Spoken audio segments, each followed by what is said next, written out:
In the far corner of Umueze village, beyond the yam fields and beside the whispering forest, lived a woman the villagers feared. Her name was Ojiugo. They never called her by name. To them, she was simply the witch. Children ran past her hut with sticks clutched tight, eyes wide, never daring to look too long. Their mothers warned them, if you misbehave, the witch will steal your voice at night. But Oyugo never said a word. She grew herbs, crushed roots, and burned incense that curled like spirits through the trees. The women whispered that she spoke to shadows. The men said she bathed in the river at midnight and called lightning from the skies. But no one saw her do these things. They just believed. And that belief turned into fear. No one knocked on her door. No one asked her story. They didn't know she once healed babies with fevers or that her own mother was once the village midwife. Fear had rewritten her name. And so she lived alone, watched by eyes that never blinked and judged by tongues that had forgotten truth. It happened without warning. One moment, Chief Nwokedi was laughing at the council meeting, pounding his ivory staff against the clay floor. The next, his hand dropped, his body froze, and his eyes rolled back. The palace guards rushed to him. Panic scattered like ants in a broken anthill. The women wailed, the elders muttered. The chief's breath was shallow, his skin clammy. The village doctor arrived, then the herbalist from Nkwo Market, and even the bone reader from across the river. But none of them could explain what had gripped the chief. It is a spirit, one said. It is poison, said another. It is punishment, whispered the priest. Still, the chief didn't move. Night fell. Oil lamps flickered in the palace as silence thickened like smoke. The people gathered outside, praying, murmuring, afraid. If the chief died, who would lead them? And if he was cursed, who dared challenge the spirits? Then, from the corner, an old voice broke through the hush. Go and call Ojiugo. The people gasped. Some spat. Others shook their heads. Called a witch? Was madness now ruling them? The elder scoffed at the suggestion. We will not bring a witch into the palace, roared Elder Ik. Let the gods strike us down first. But as the hours turned into days, Chief Nwokedi's condition worsened. His once strong body grew thin. His eyes no longer opened. The royal priest burned incense and slaughtered goats, but the spirits remained silent. Flies began to gather around his chamber window. The guards placed plantain leaves under his bed, hoping to chase away bad omens, but nothing helped. Meanwhile, whispers began to rise like early morning fog. Maybe the woman, maybe she knows. She healed Mama Uzo's leg when the goat kicked her. My cousin swears her child stopped crying after touching her herbs. Still, fear clung to them like cobwebs. The villagers lit fires at night and tied charms around their doorposts. Children were forbidden from walking past her hut. Ojiugo, in a silence, heard the drums of sickness, felt the weight of worry pressing against the wind. She knew a time was coming, not by choice, but by the pull of a truth no one wanted to speak aloud. Only the one they feared could save the one they loved. They argued through the night until the cock crowed. At last, the chief's eldest son, Obina, stepped forward. I will go, he said, though his voice trembled. The council elders refused to look him in the eye. As he walked through the market square, the villagers parted for him like water fleeing fire. No one wanted to be near the one going to summon the witch. Children clung to their mothers. Old women muttered prayers. Obina didn't knock on her door. He stood a few feet away and called out, Ojiugo, the chief is dying. Silence answered. Then the wooden door creaked open. Ojiugo stepped out slowly, her eyes calm, her wrapper tied tightly. herbs in a small pouch on her hip. "Take me to him," she said softly. Obina didn't speak. He just turned and walked back toward the palace, heart pounding. Behind him, the woman everyone feared walked barefoot through the village, and not a soul dared meet her eyes. But for the first time, they watched, not with hatred, but with something they didn't understand.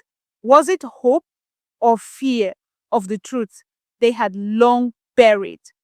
When Ojiugo entered the palace courtyard, the place froze. The drummers stopped. The chief's wives turned their backs. Even the palace guards stepped aside, but not without spitting on the ground. She said nothing.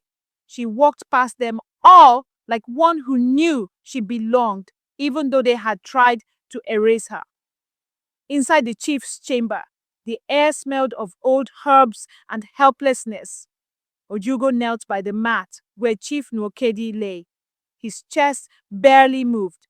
She touched his forehead, then placed her palm over his heart. "This is not death," she said. "This is punishment." The words struck the room like thunder. The elders gasped. "Who dares accuse the gods?" one shouted.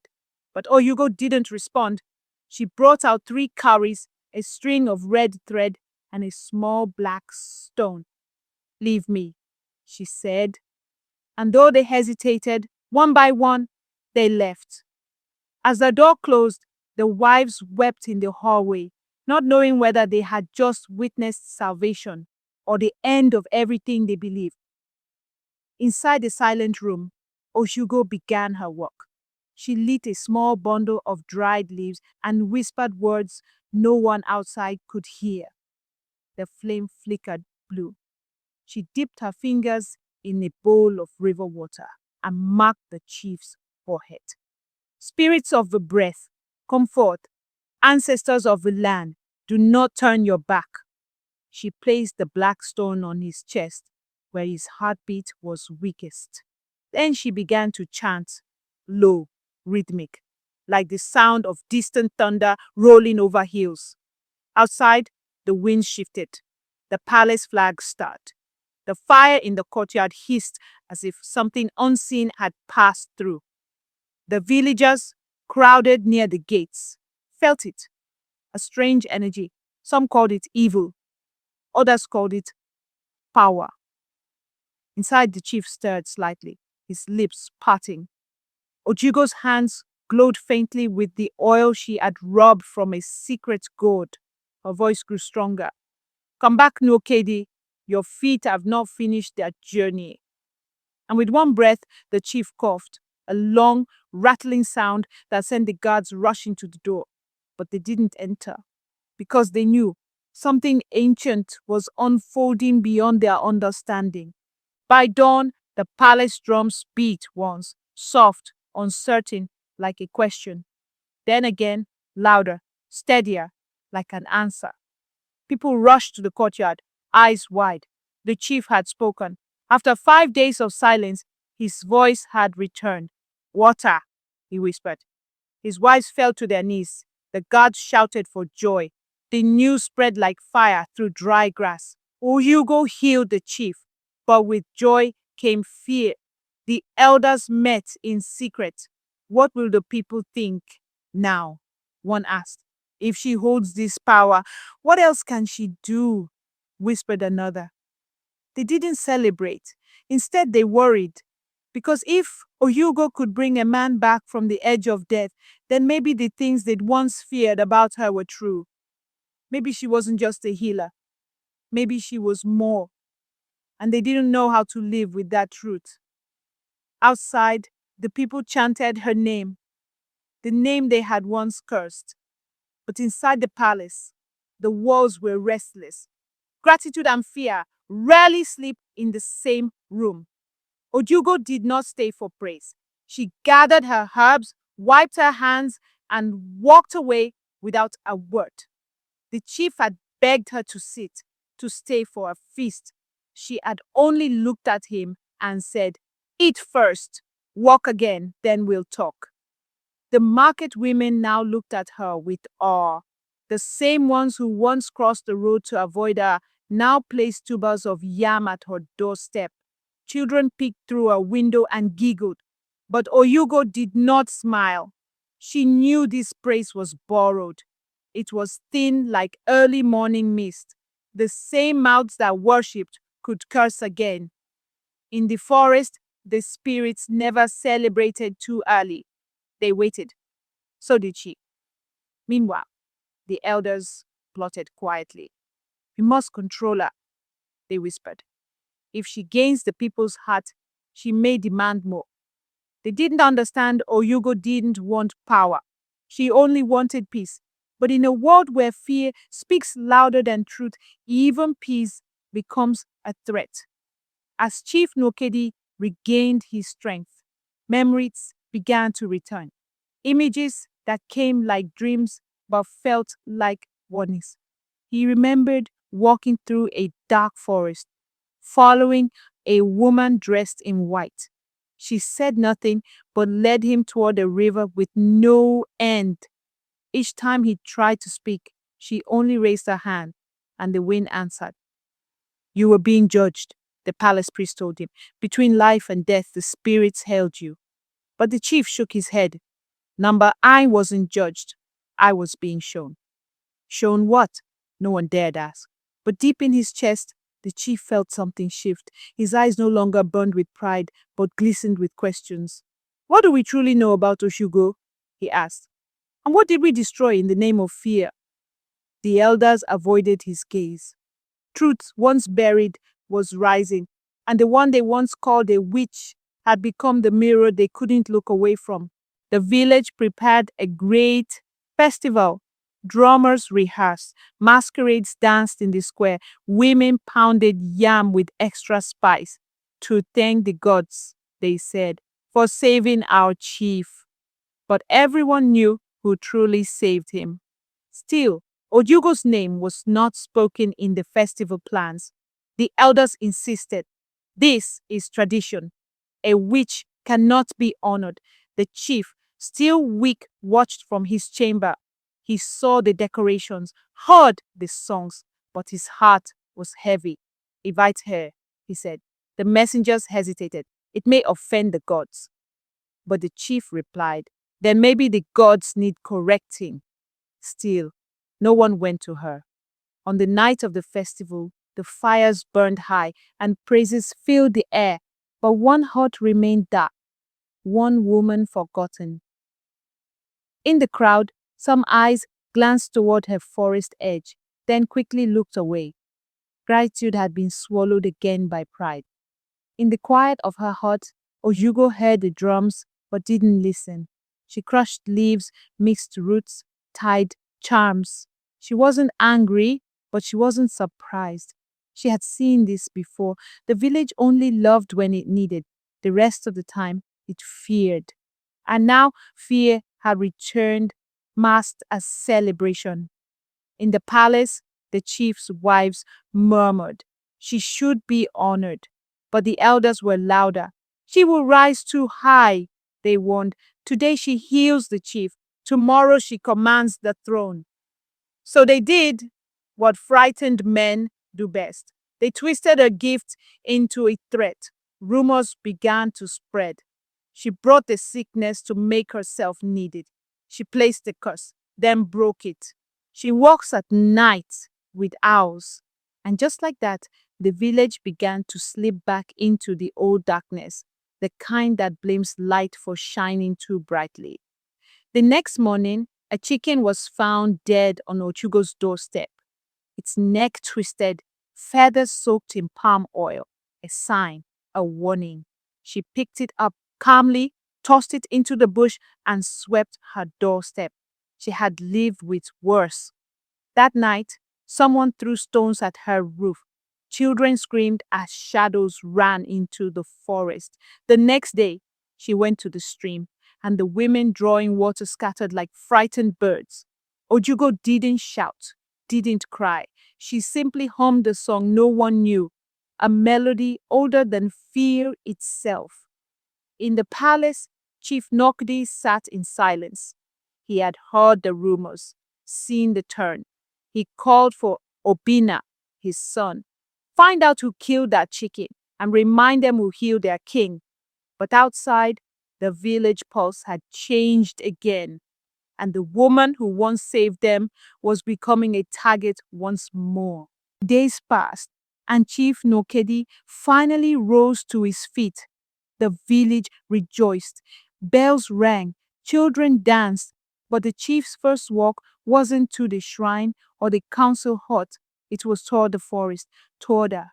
His guards followed hesitantly, unsure if it was wise, but the chief moved with purpose.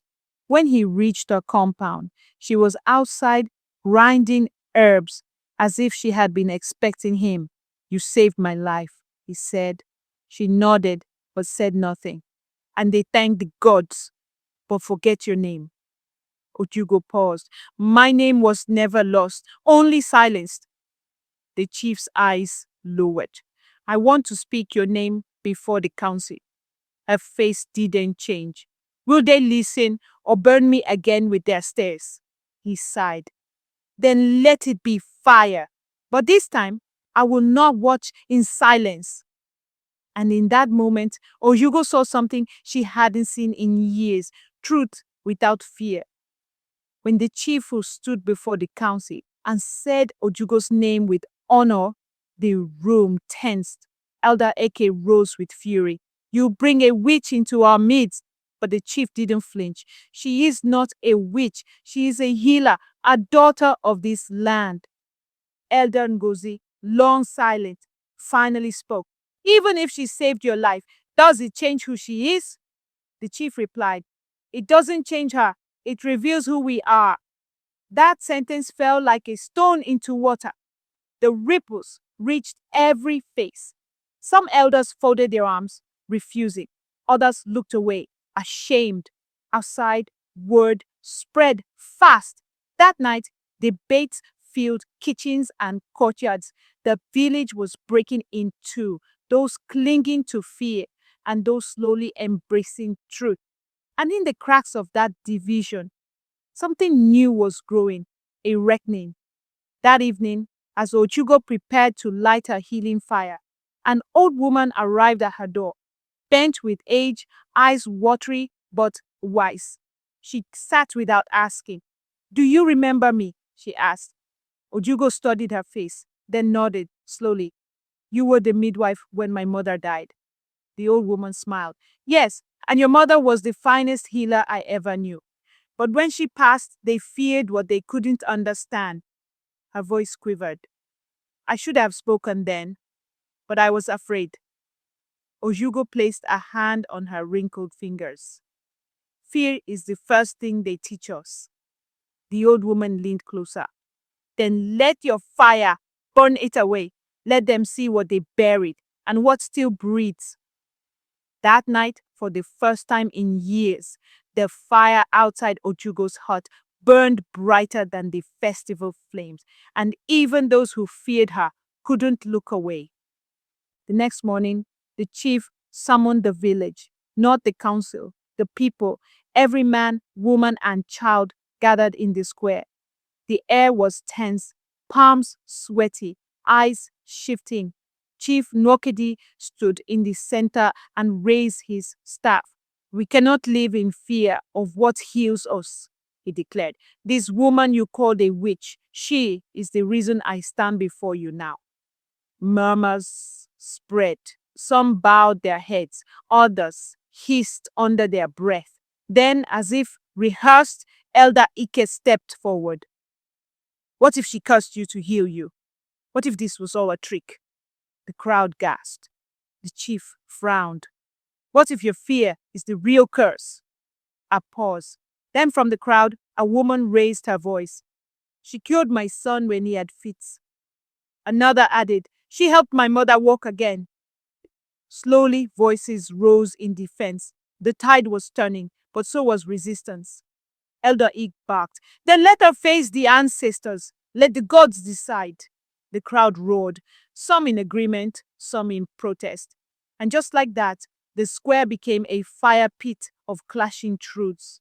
The village shrine sat deep in the forest, guarded by sacred silence and myths no child dare test.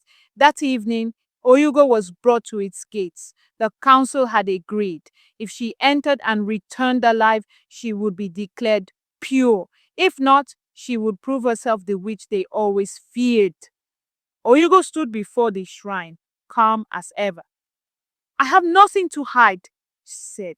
Then she entered, alone. The leaves rustled, the air thickened. Inside it was dark and damp, walls painted with ash and charcoal. At its heart stood the ancestral stone, smooth, cold, ancient. Ojiugo knelt before it, placed her herbs and bloodroot, and whispered, I am my mother's daughter. I come with no fear. She lit a flame and held it in her palm. It burned steady. The spirits did not cry. The walls did not shake. The flame flickered and then rose. Outside, the crowd waited in breathless silence. Minutes passed. Then footsteps approached. The door creaked open, and there she stood, untouched, glowing with calm. The people fell silent.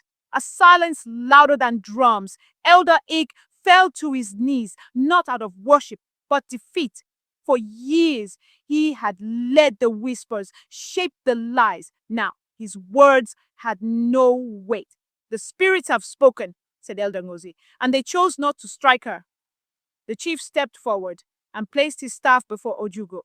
From this day, your name will be known for what it is, not what we made it. The people clapped. Some cried, but Ojiugo simply nodded. Names do not heal.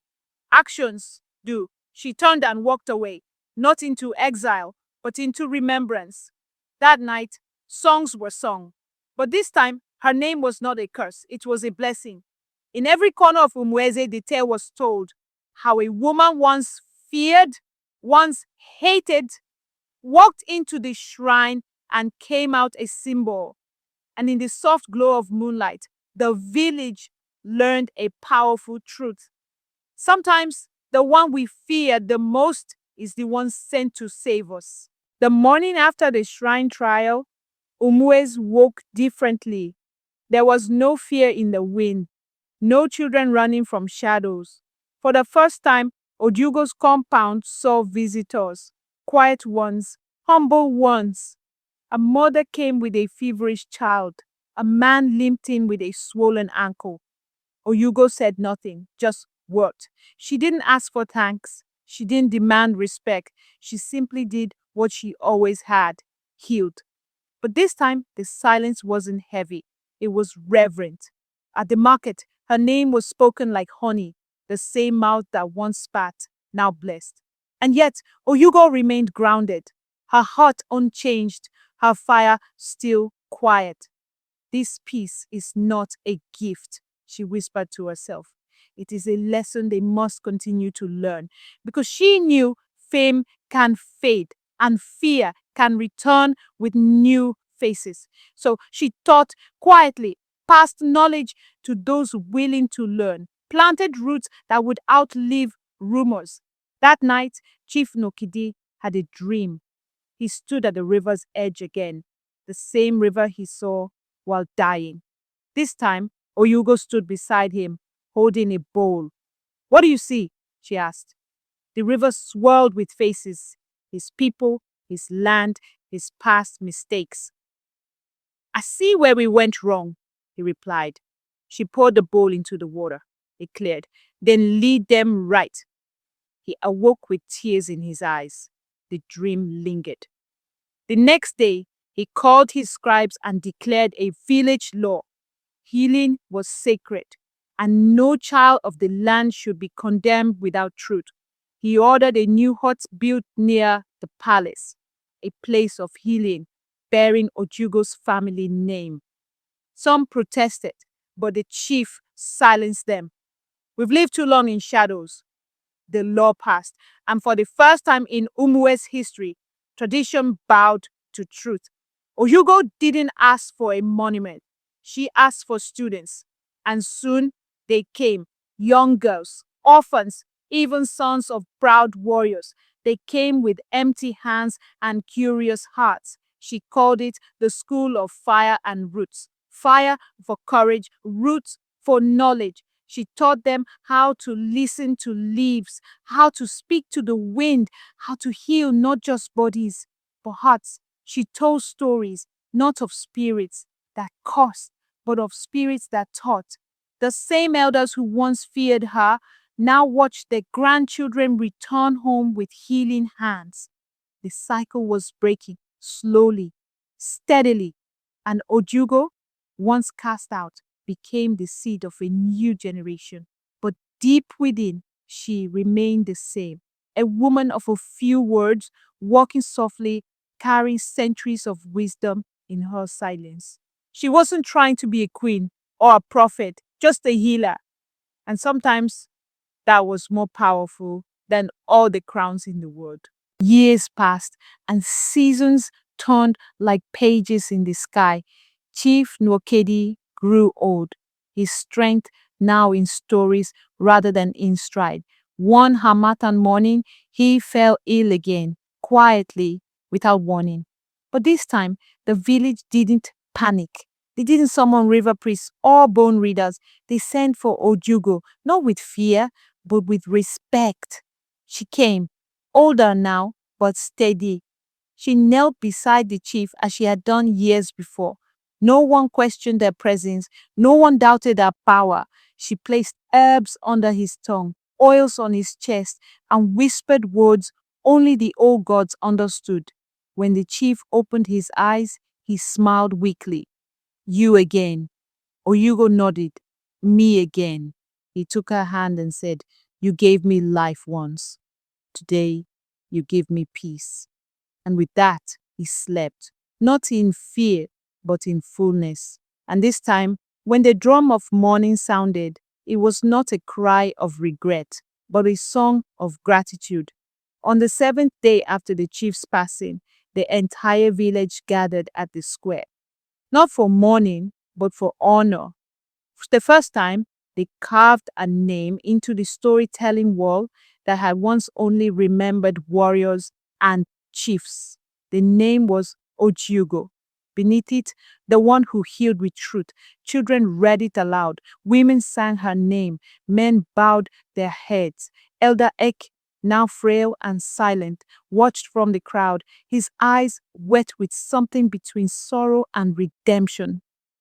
A statue was not built, a song was not forced, but something greater happened. Her story entered the soil, and from that soil, new seeds would rise. The fear once planted had been pulled from its root, and in its place, respect bloomed. Ojiugo passed on a quiet evening with the fire gently crackling and her students seated around her. She did not fear death. She had met it before in the eyes of those who judged her.